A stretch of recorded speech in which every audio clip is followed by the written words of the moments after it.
Okay, good morning, everyone. Welcome to Open University. My name is Loretta Low. I am very delighted to be chairing this event today. So before we dive in, just a couple of housekeeping notes. This event is being live streamed and also filmed for later distributions. We'll only be recording the speakers, not the audience. So if you have any concern, please let me know. So we'll kick off things with a 45 minutes lecture by Dr. Chawa Sant, and he'll be talking about mindful coaching and how it has helped social workers with their occupational burnout. And afterwards, Dr. Ling Tang, who's lecturer in sociology at Open University, will share her commentary. And then we'll open up the floor for questions for people who are here and also for people who are online. So it's a great pleasure for me to have this opportunity to introduce our panel today. I guess, since I'm part of the panel, I would perhaps start with a short self-introduction. So as I said, I'm Loretta Low. I am an assistant professor in anthropology and also a degree director for the MSc in medical anthropology and global and planetary health at the University. My current work focuses on the anthropology of global mental health, and I'm particularly interested in healing modalities and also therapies outside the clinical setting. So this is a topic very close to my heart today. Our discussant, Dr. Ling Tang, is an artist, academic, and lecturer in sociology at Open University. They earned their bachelor's and master's degree in sociology from Hong Kong Baptist University and complete their DPhil in Oriental Studies at Oxford University. And Dr. Tang lived in Hong Kong for over 10 years, so knows Hong Kong very well, before returning to the UK to teach. And their research interests are also very diverse, including platform studies, labor and technology, gender studies, and innovative methods like sensory ethnography and collaborative activity. Dr. Tang is a strong advocate for public sociology, and besides their academic work, Dr. Tang is also an artist, musician, and a microblogger who have published many articles at Initial Media Institute. And Dr. Tang's first book, Burnout Market Feminism, Urban Chinese Women in the Internet Age, is currently under contract with MIT Press. So I'm really excited for its release. Now, last but not least, our lecture speaker today is Dr. Chawa Sant. Dr. Chow earned his PhD in sociology from the University of York in England in 1996. He has taught sociology and cultural studies at the Hong Kong Polytechnic University and also at the University of Hong Kong. He has published 35 books. And in 1999, Dr. Chow began a 5-year anthropological study of the Mosul community in Yunnan, the last matrilineal society in China. In 2006, he founded Dreams Possible, a charity with over 250 mindful coaches serving the community in Hong Kong. And I'm eager to hear more about this talk today.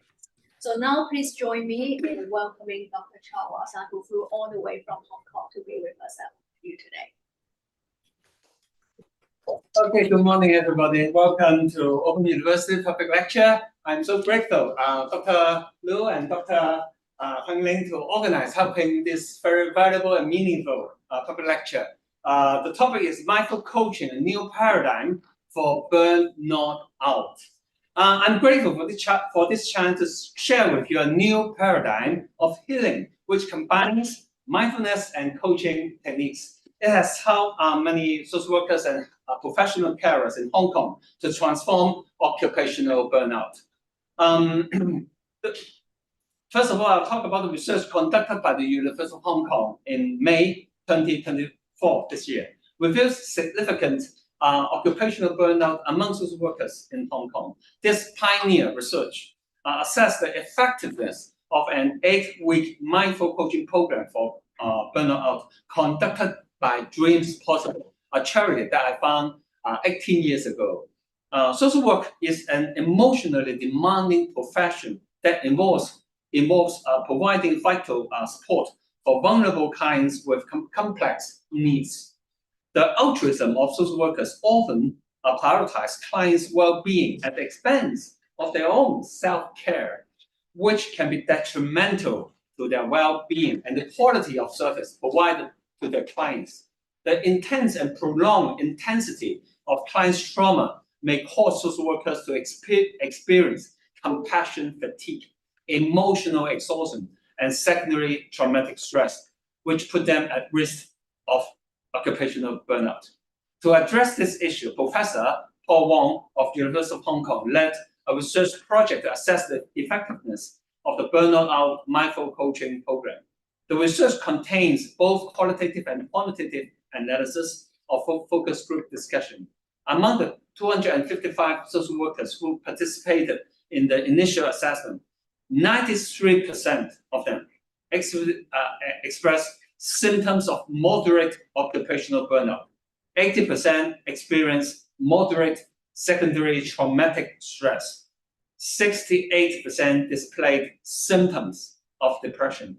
And the level of compassion satisfaction was only 3.5%, indicating an acute concern that warrants serious attention. The studies show significant improvement in occupational burnout situation.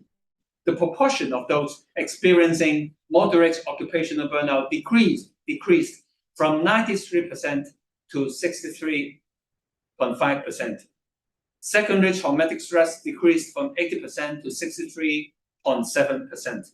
And symptoms of depression decreased from 68 to 52%. And compassion satisfaction increased from 3.5% to 15%. After this 8-week program. The Hong Kong research indicated that the social workers commonly face serious heavy workload, prolonged high-intensity work pressure, understaffing, and complaints from the service user. Coupled with the lack of emotional support, they are prone to compassion fatigue and burnout. The sources of social workers' pressure include first, structural, the impact of lump sum grant policy. Second, the lack of supervision. Thirdly, the lack of healthy boundary. And finally, the lack of self-care. Let me quote some of the social workers who participated in this research. Participant A said, since the lump sum grant policy in 2001, we have to bid for many fundings and run many programs. I feel like we are just chasing numbers, KPI, instead of providing actual social work services. Participant B said, there's a lack of supervision and support from my seniors. Indeed, many supervisors are themselves experiencing compassion fatigue. They are not able to support us, but are very desperate for quality. But we are very desperate for quality mentorship. That's why I found the honest feedback that I received in this 8-week mindful coaching program so valuable. It helped me reflect my blind spots.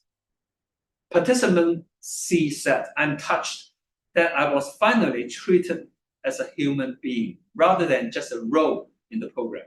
I could cry and be vulnerable. It's a rare thing for me. I could prioritize my needs and my own self again. I appreciate the monthly gathering online of this mindful coaching program. It keeps our community together and we communally continue our practice. So nice to see the community continue beyond the 8-week program. It gives us ongoing practical support.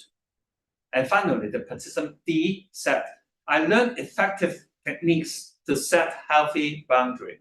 It's so important that I learned to protect myself and I'm now more aware. I take conscious care not getting attached to the emotions of my clients. The social workers of this 8-week program have made obvious progress in setting healthy boundaries, as revealed in this Hong Kong research.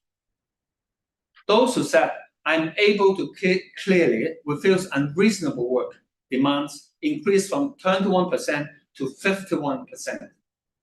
Those who said, I'm able to clearly differentiate between work responsibilities that belong to me and those that do not, increased from 32% to 69.9%.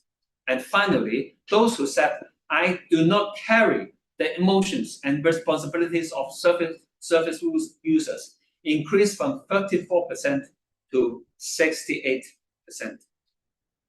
In short, the Hong Kong research confirmed the effectiveness of the burnout micro-coaching program to help the social workers to recognize the signs of burnout and to establish healthy boundaries by recognizing the scope of work responsibilities.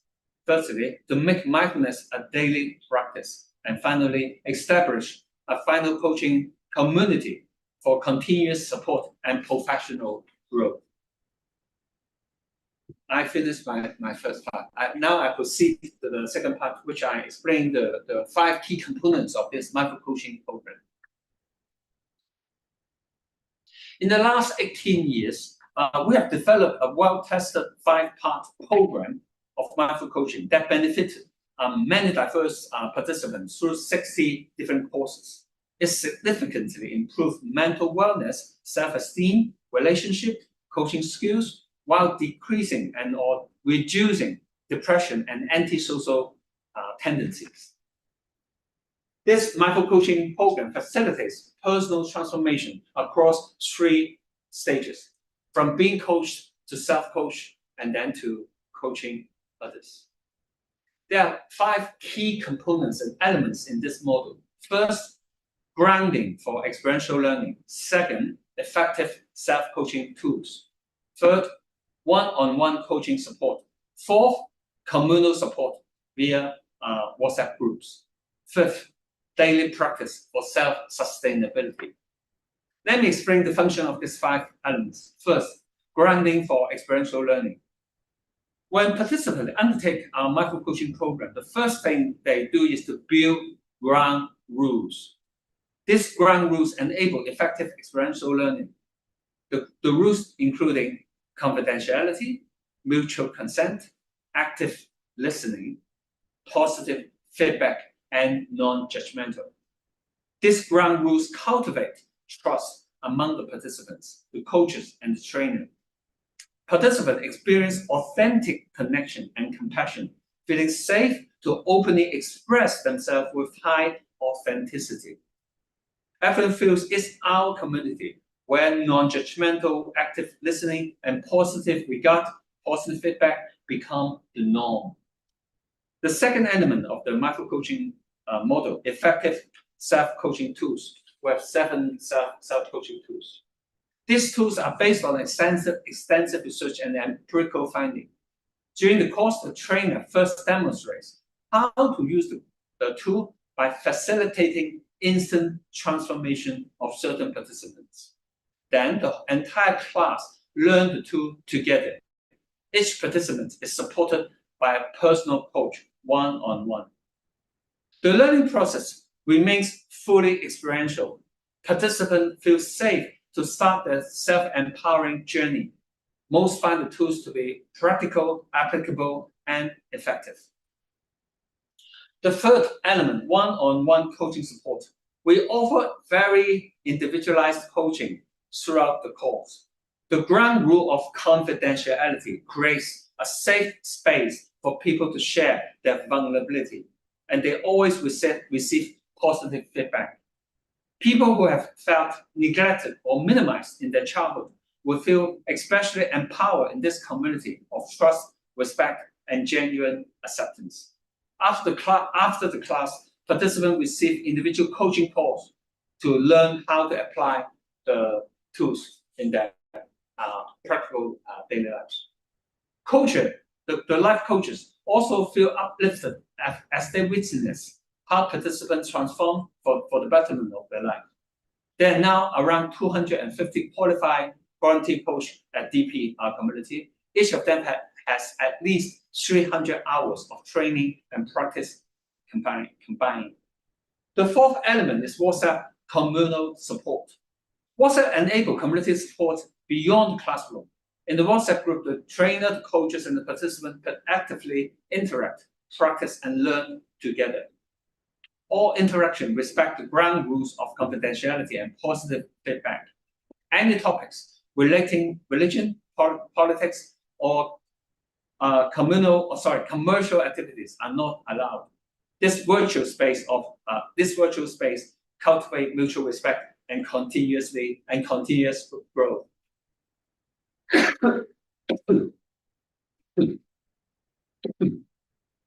Sorry, COVID.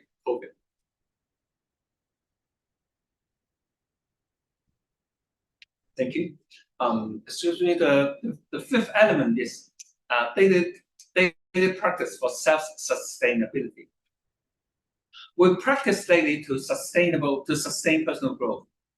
Every day, we release a new 3-minute mindfulness messages for personal practice. Over time, participants develop healthy self-coaching habits for themselves.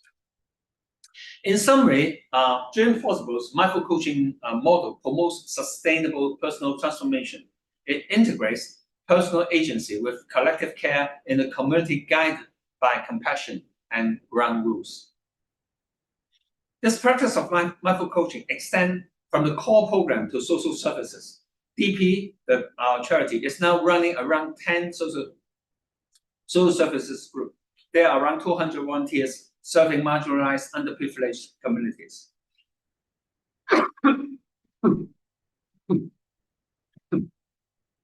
Excuse me for my cough.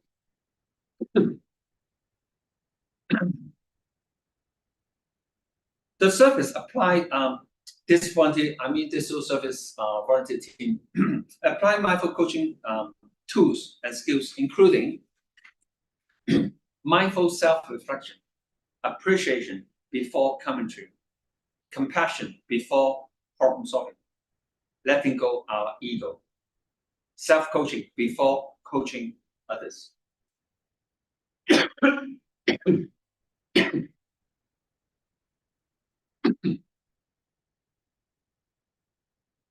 In our observation, around 80% of coaches and volunteers who continuously practice tools would maintain stable self-growth. They tend to enjoy sustainable inner peace, inner joy, and inner strength. DP is a community for regular mindful self-coaching practices. The vibrancy of mutual support effectively cultivates stable and healthy personal development. Mindful coaching practice promotes personal transformation by attaining inner peace, then outer peace, and ultimately peace in society, which also represents a form of social justice.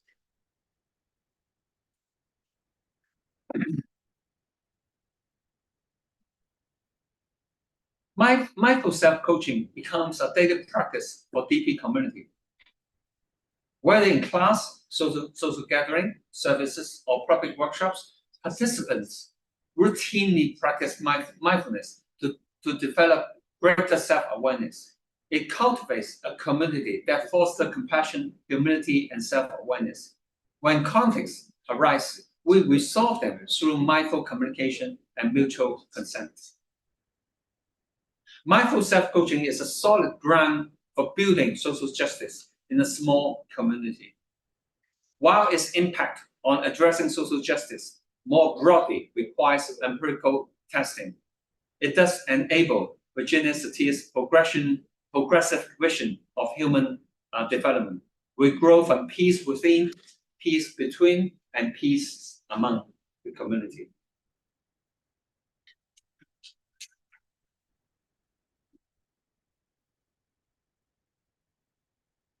I realize that I'm ahead of my schedule. That's why I can talk a little bit more. Okay.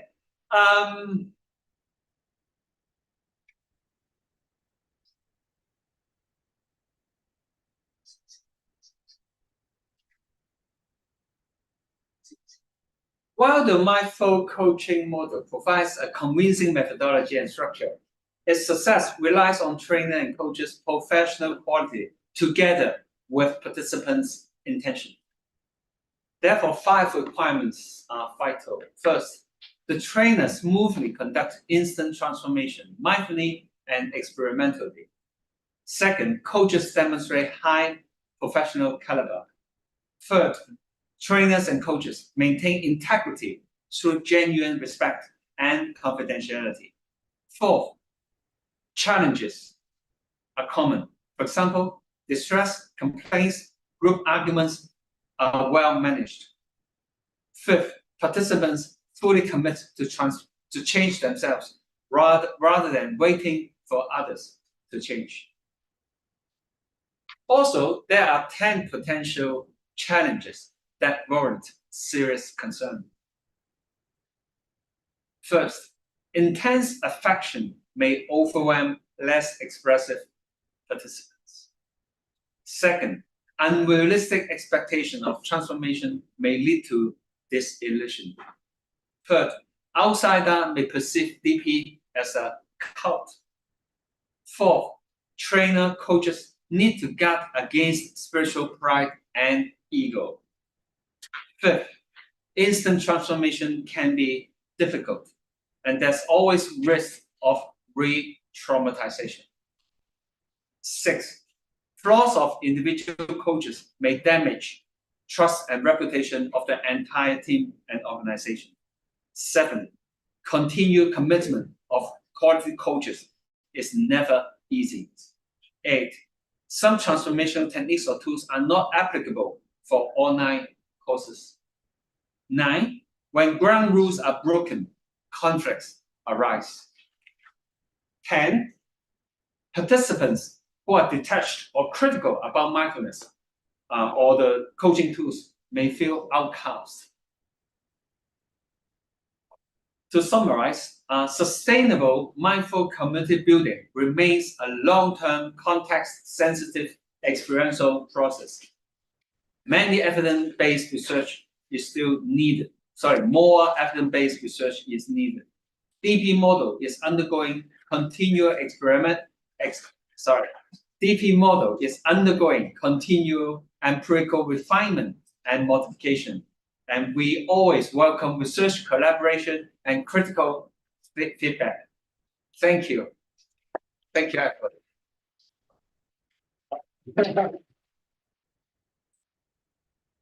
Thank you, Dr. Chow, for telling us a bit about the burnout situations among the social workers in Hong Kong, and also the program that More Charity is doing to alleviate the situation. So I guess now I would like to invite Dr. Lin Tang to give some initial feedback and commentary, and then we can open up the panel for the discussion.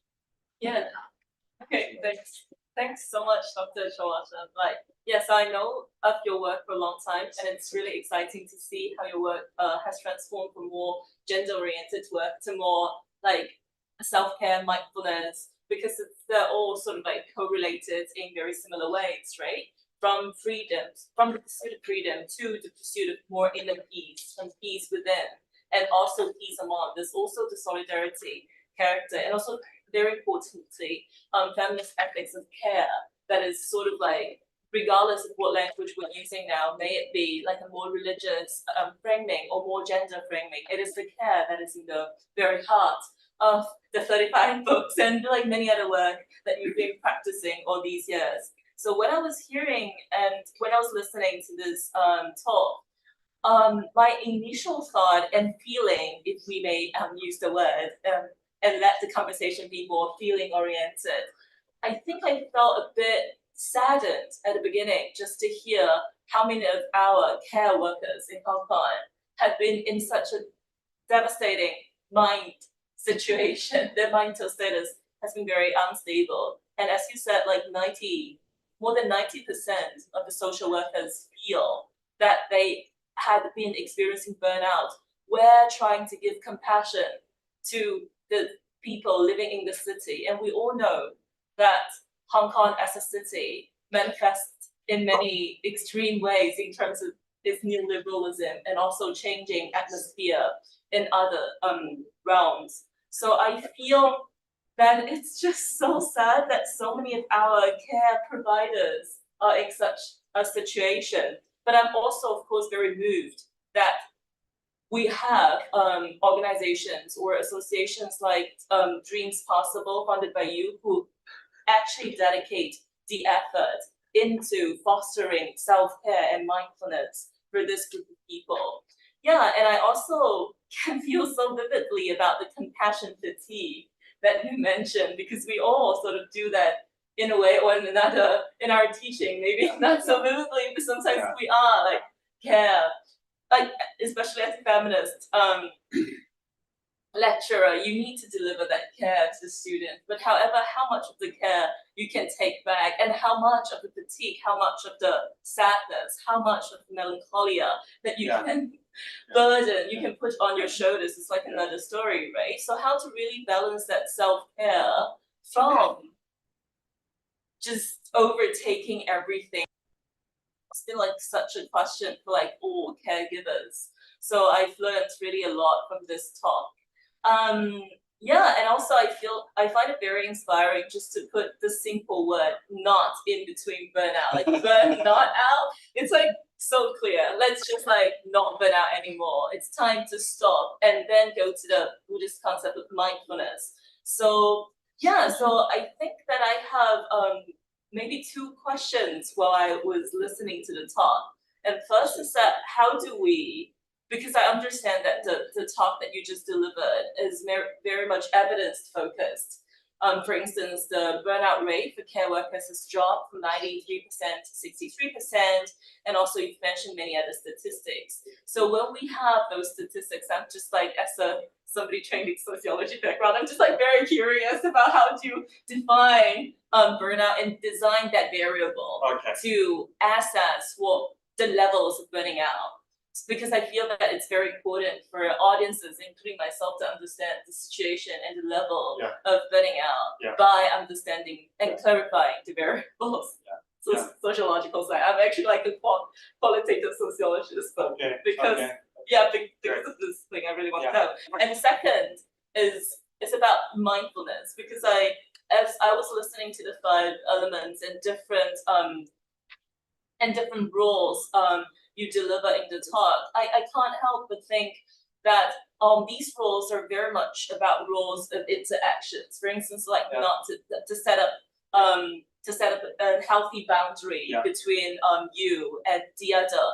But I was thinking of the concept of mindfulness in itself in the Buddhist context. Isn't it more about like being present in the moment? So I was thinking that how do we link that like mindfulness into this interaction, because that's more like outward facing, whereas mindfulness is really like inward facing. Yeah, so that are my 2 questions. Thank you. So now I invite Dr. Chang to respond. Thanks so much, Dr. Ling, and for this very compassionate reply. Deep connection, emotional connection, and also deep empathy about the sadness when you hear about the how serious, how devastating, almost the situation of burnout for social workers in Hong Kong. So thank you for your compassion and sharing, and also for the 2 questions that you just posed. The first about the variable, the assessment, the ground of assessment for the academic research. I would say because this research is conducted by Professor Paul at the University of Hong Kong, he actually employed internationally very famous and well-known assessment program, which has been applied in 30 countries already. The same program, the same question, Q&A,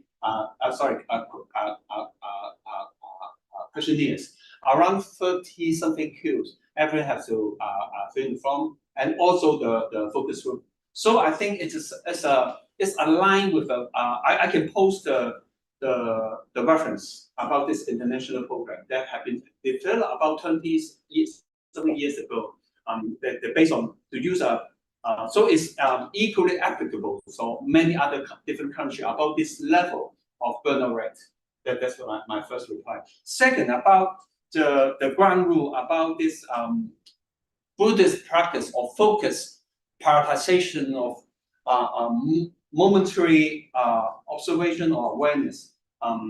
how would it be aligned or in conflict with this ground rule, which is it appears to be very patronizing, very patriarchal or top down, something like that. As a I didn't. oh, sorry. It's okay. I distort your. It's fine. Like, well, yeah, but I was more interested in like the mindfulness, as you said, like the awareness of the moment, the awareness like of one's inner feelings and even like energies, compared to the rules that are more focused on like how do we interact with others. Okay. Yeah. Thank you for this. The question is very inspiring because I can only speak from my own personal experience. From my own personal experience, I truly feel that in Chinese we call 活在当下，活在当下，就是 living in the moment. Yeah. The power of now, I can tell you, and it's so popular now. Yeah. It's so profound, it's so spiritual, so powerful, and also simultaneously it could be easily abused. Many of my in different contexts. Yeah. Okay, because we are also conducted many so-called ex-addicts, ex-offenders programs. Those who have in jail or in drugs, something like that. And they all told me, Washan, I'm living in the moment. I enjoy cocaine and nothing else. I'm fully in the moment. So Yeah. I guess you know what I mean. Because I find we have to be very cautious, conscious, and be very careful about living in the moment. It can be easily abused. Become very egocentric. I hate you, I'm living in the moment. Yeah. Piss off. That's not living in the moment. It's just the outburst of your emotional ego, something like that. So I think a regulation of ground rules and all this rule actually, okay, I can quote this up how we build this ground rule. That's a standard mechanism, which is very powerful. Usually in the class, we have around 30, 40 people, participants together. And then I start opening, and then we talk about, okay, they split up into usually 3 to 4 person small groups. And then let's talk about, let's share, let's propose ground rules by yourself. Each one, for example, you have to be punctual, you cannot criticize other, you have to, you cannot interrupt other, active listening, something like that. You cannot film and video others without consent, something like that. So 10 groups, each group 3 to 4 person, each one propose, and me share as a trainer. Okay, tell me all the ground rules. Someone will write and the flip chart, 1, 2, 3, and then we vote. Everybody votes together. So the ground rule is not a top-down, patronizing ground rule. Just the opposite. Yeah. It's people propose it, so they own it. They have the ownership of the ground rule. They propose it, and then we share, discuss, and then we vote together the ground rule. So I'll ask, and I said the ground rule is protecting each of us. So we will feel safe and not being abused. So I try to strike a delicate balance between living in the moment, respect the individuality, and the team spirit. And also you mentioned about the gender. May I share just a little point about the gender issue, because it's quite interesting. I would like to hear you, because you are the expert in this aspect. You are. Okay. Interestingly and consistently in the last 18 years, the gender ratio is not balanced. 90% women. 80-something, 90% women. Right. First. Okay. Second, we have a surprisingly high LGBT. Great. At least 10-15%, at least. Okay. For the come out, for the closet, I don't know. Okay. So I think it's not an accident that we have a surprisingly high, and also not just women. Okay. Yeah. We did a research, and I am surprised, and I'm thrilled. I'm so excited about it. Last year, we just have just a simple research about your educational background. Everyone just feel. If I can around almost 70% are university graduates, which is double, much higher than the general population in Hong Kong. The general population of Hong Kong for the university graduate as now is around 30%, 30 to 33% for the general Hong Kong population, college graduate. But in our community who join our program, mostly women, well educated. So I find it quite interesting and intrigued.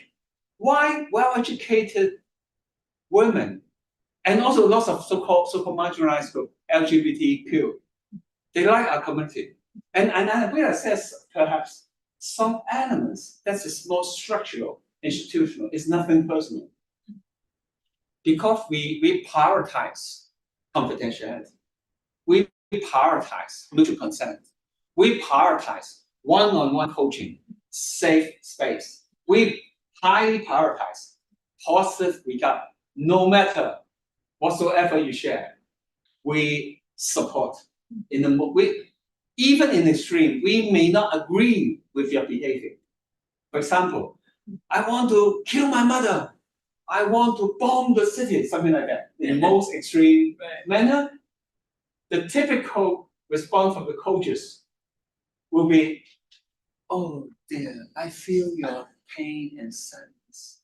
You want to kill somebody. You must be deeply hurt. We connect in this manner.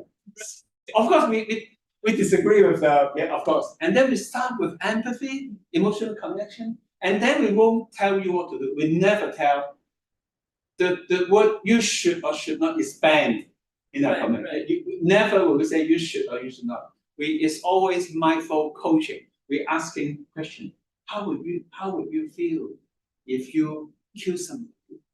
How would that person's family feel if the family members are being killed? How do you feel? Something like that. Okay, so it's put it simply is that because of this high prioritization upon personal regard, unconditional regard, confidentiality, mutual support, mutual consent, and empathy, compassion, and mutual empathy, mutual compassion. The WhatsApp group is extremely active. People will share their vulnerability. I'm being divorced. I'm being abused and bullied by my boss. And people with tens of responses. Oh, you are marvelous. You have done what you have done. You are 辛苦你啦. It's not easy for you. I'm always with you. Something like that. So people will feel so touched and empowered, especially for the marginalized group. Almost whenever, the LGBT annual come out, floodings of tons of support. I love you. You're so courageous. You are so authentic. In a way, he or she never come across in the mainstream community. We are not a gay lesbian community. We are a mainstream community, coming from all walks of life. So perhaps I don't know. Maybe you can reply on that. But thanks for you mentioning the point about the feminist concern and the gender perspective. And yeah, that's what I would share. Yeah.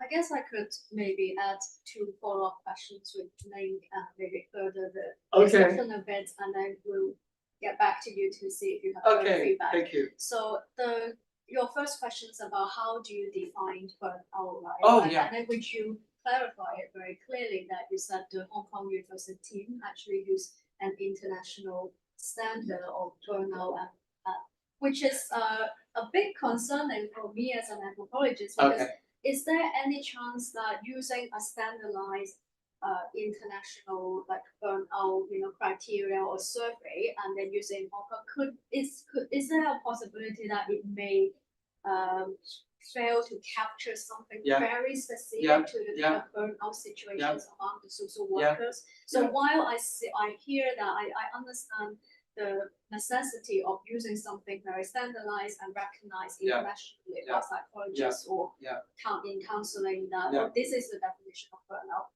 In your experience, do you observe some manifestation of such burnout that's unique to Hong Kong that may be failed to capture by such surveys? So that's my first question. The second question is, I think Ling's, if I may, Ling's Ling's questions about mindfulness is actually quite related to the events that we are attending in the afternoon, which is she mentioned about like traditionally we think about mindfulness as an individual practice. It's about being in the moment, feeling this moment, or individually as a person. Whereas the kind of community that you described is very much about building a community. We have ground rules, and it's not top-down ground rules. So I guess her question is about isn't mindfulness something more individual, whereas like in your description is more community cultivating this mindfulness together. Correct me if I You're amazing.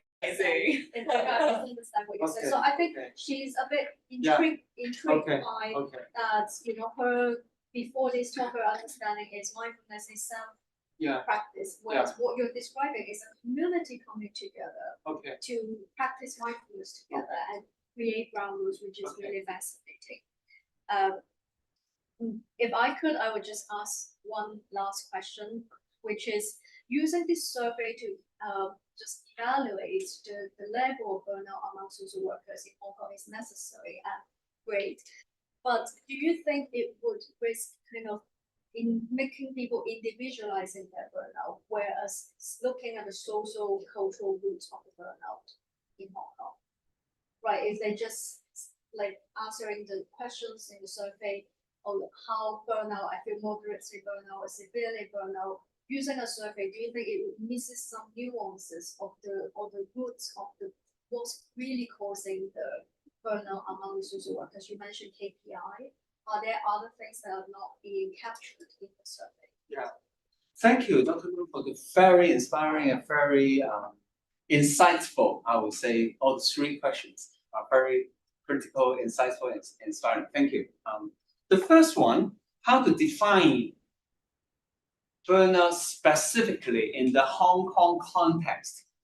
Would an internationally commonly applied program can embrace the uniqueness and the diversity, varieties, complexities of the Hong Kong uniqueness?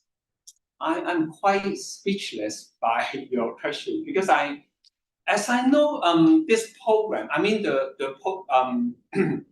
assessment is based on around 30-something symptoms of burnout.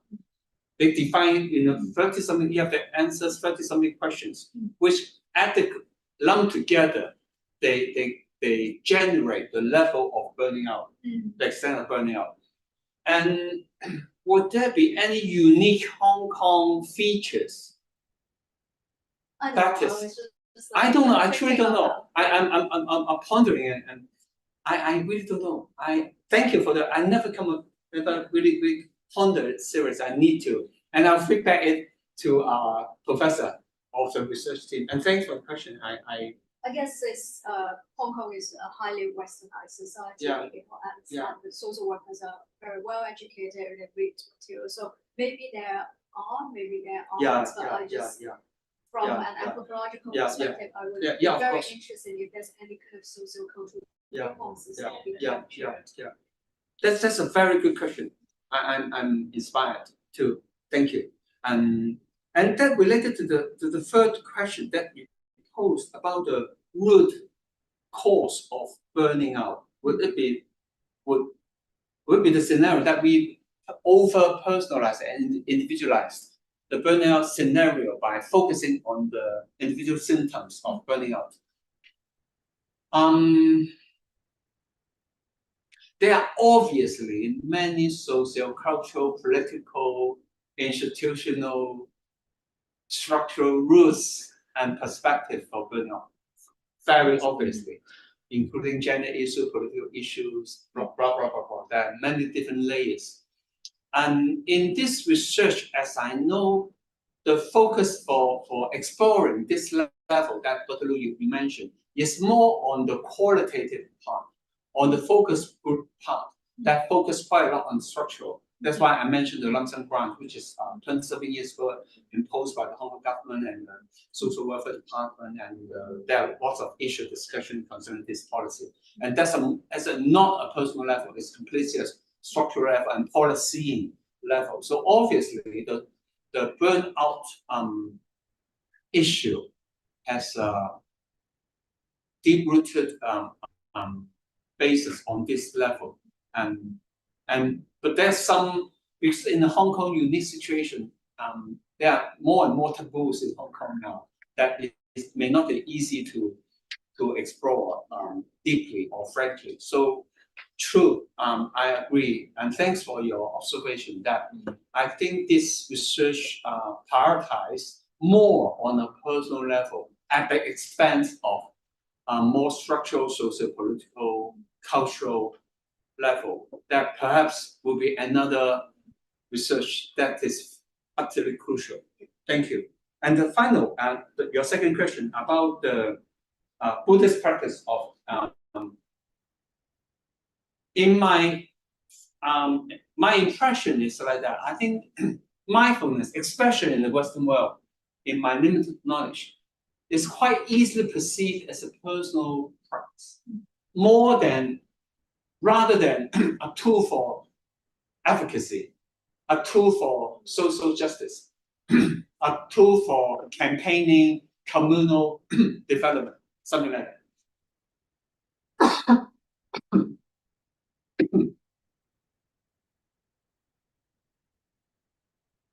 Because personally, I have quite a strong social concern or sociological background. And from day one, I learned mindfulness as a personal practice, and it completely transformed me in the most profound manner. It changed my life completely on a personal level, 20-something years ago. And then when I start this community of James Possible, I always have in mind that it's not just a personal practice. Because I have been a strong advocate for social justice for a long time. So from day one, curious, thank you for the question. And from day one, I try to combine in a very, as a gut feeling, as an intuitive sense that I hope we practice mindfulness, not just on a personal level, because personally, I think it has the risk of spiritual pride. Spiritual Pride, ego. Yeah. I letting go the whole world, the war in Ukraine, I suspend, I letting go, women suffering, LGBT. It's your story, it's not my story. I letting go the whole world. Ashes in the air. It doesn't disturb me. I'm fine. I'm chill. I'm sorry. I'm traumatizing, but you know what I mean. Demonstrate. Yeah. I feel the risk of personalizing mindfulness at the expense of social justice, at the expense of efficacy. So I don't know why. It's just a very gut feeling, intuitively.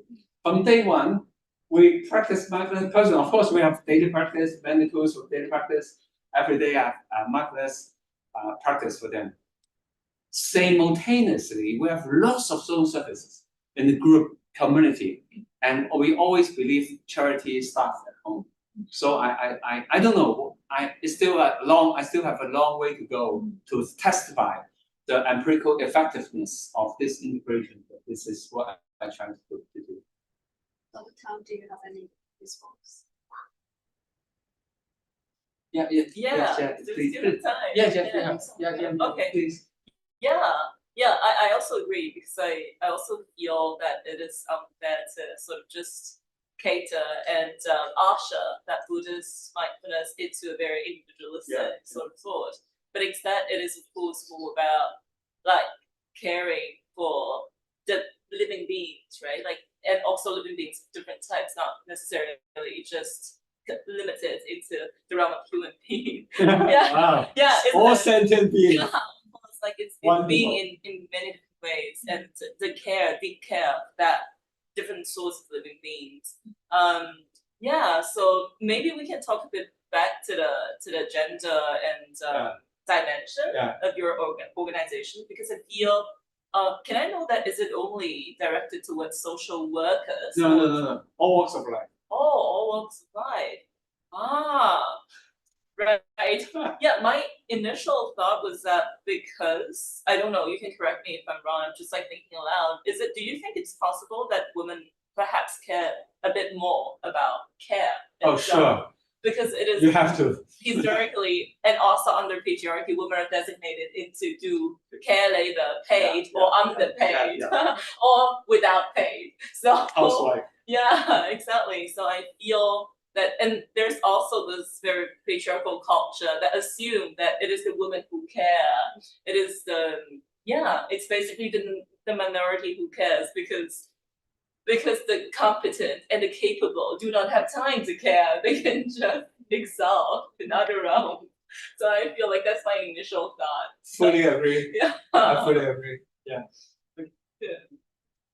Yeah, the care work among women is not surprising to me, to be honest. But maybe I wonder if Dr. Chow, you could say a bit more about the program, because you mentioned that not just social workers join the program, but everyone can.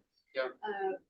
So in that population, it's also women dominates the no. Yeah. And how about in the social workers group? Is it more gender balanced? No.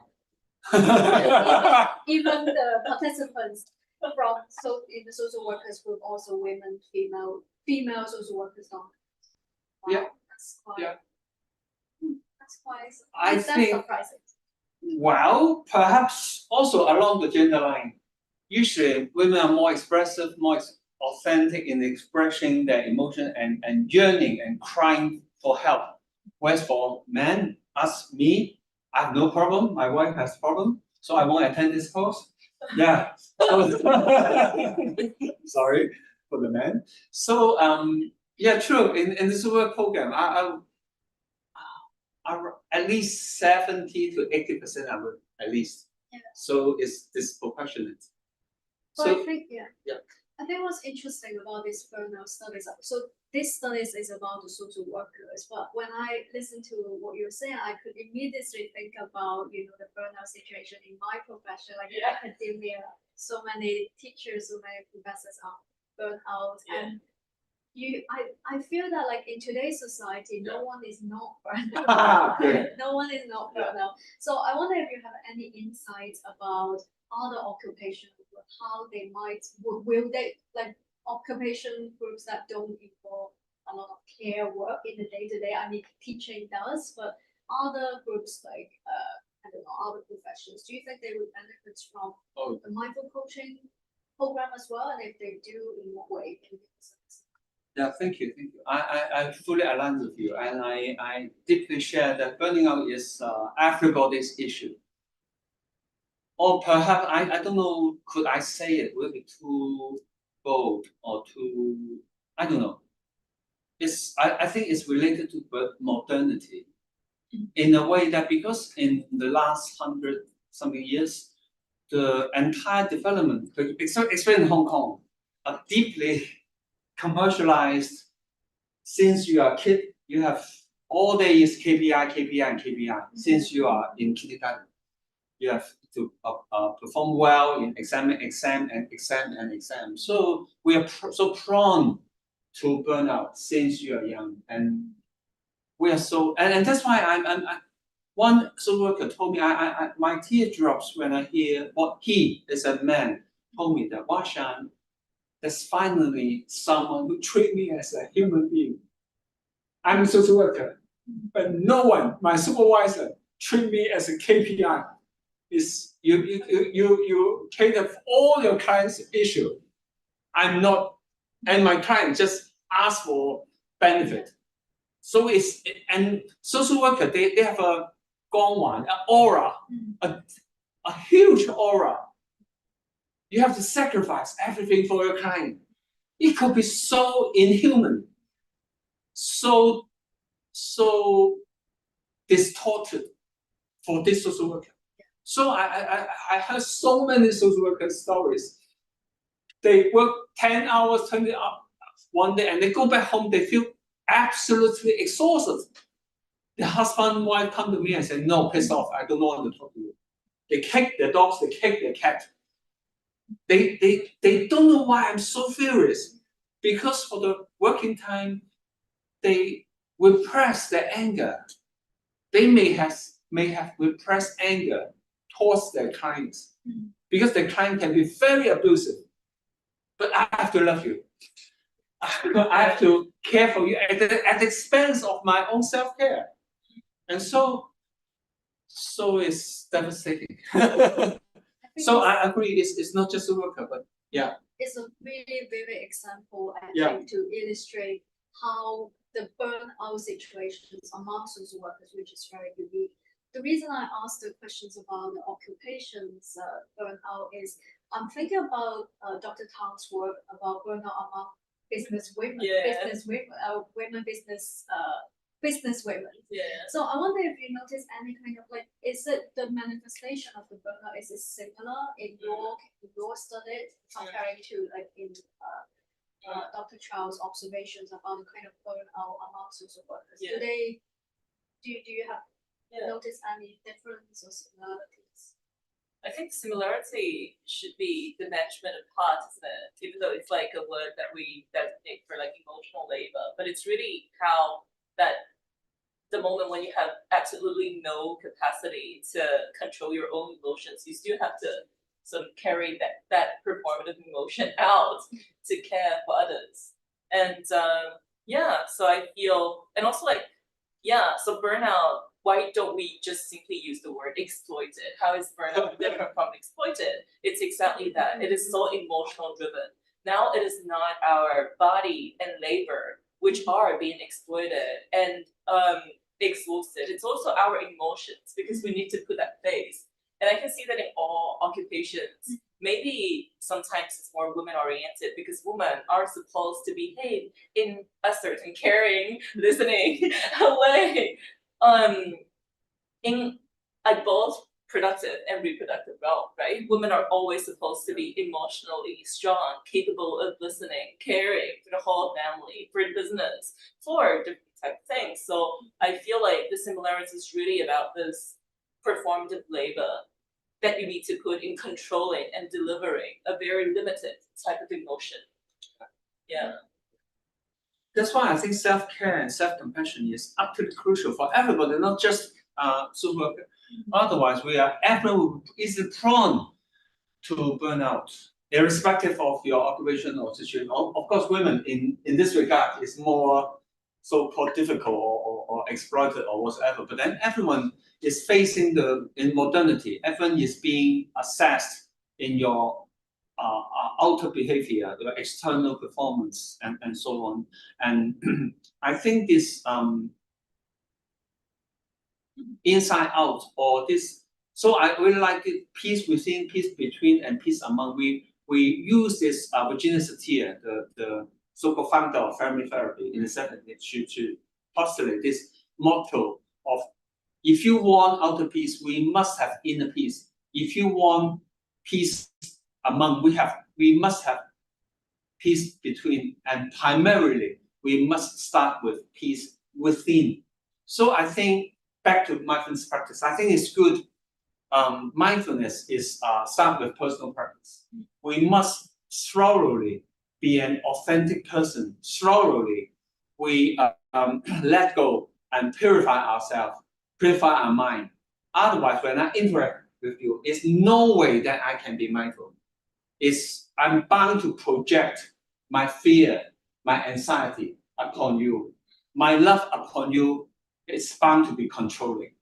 I love you, therefore you must blah, blah, blah, blah, blah, something like that. It's a power game, power dynamic. So I think it's crucial that we have more concern for self-love, self-care, self-compassion on the personal level and on a collective level.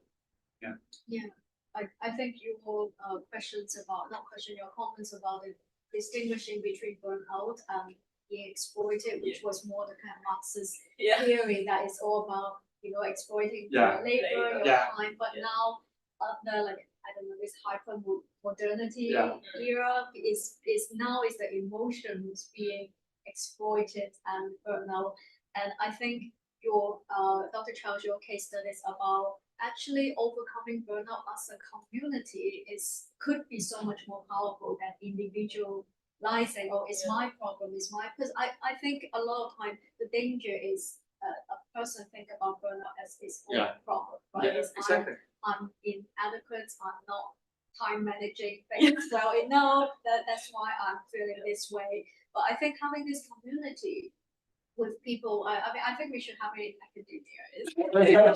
Yeah, people like realize that it's not your individual problem, it's have to do with KPI or other problems. So I really see the values for how using mindfulness and practicing it.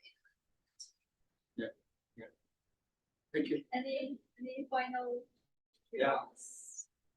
Well, I was thinking that it was not only, well, it was also the suppressed emotions, feelings, isn't it? That was like very common. I think that was more common about men, but that was very common for all professions because professionals are supposed to just work without emotions and hide your emotions in one way or another. So I also feel like, yeah, just to be more inclusive rather than directing it just towards like women or something. Yeah, so I was thinking about that. But, Yeah. Yeah, Yeah. maybe more studies need to be done about burnout with men to be. Implosion. Yeah. Yeah. Sure. but not explosion. Yeah, Implosion, the Like feeling. I've Yeah. read studies about the symptoms of depression in men are very different from Yeah. women. True, The way they manifest are in anger, in Yeah. addiction. So Yeah. I think more studies need to look at how men are affected by burnout as Yeah, well. yeah, Like yeah. now we already know women are some. Yeah. So yeah, I think we have. Thank you so much for the fantastic discussions. And I wonder if anyone online has posed any questions. No.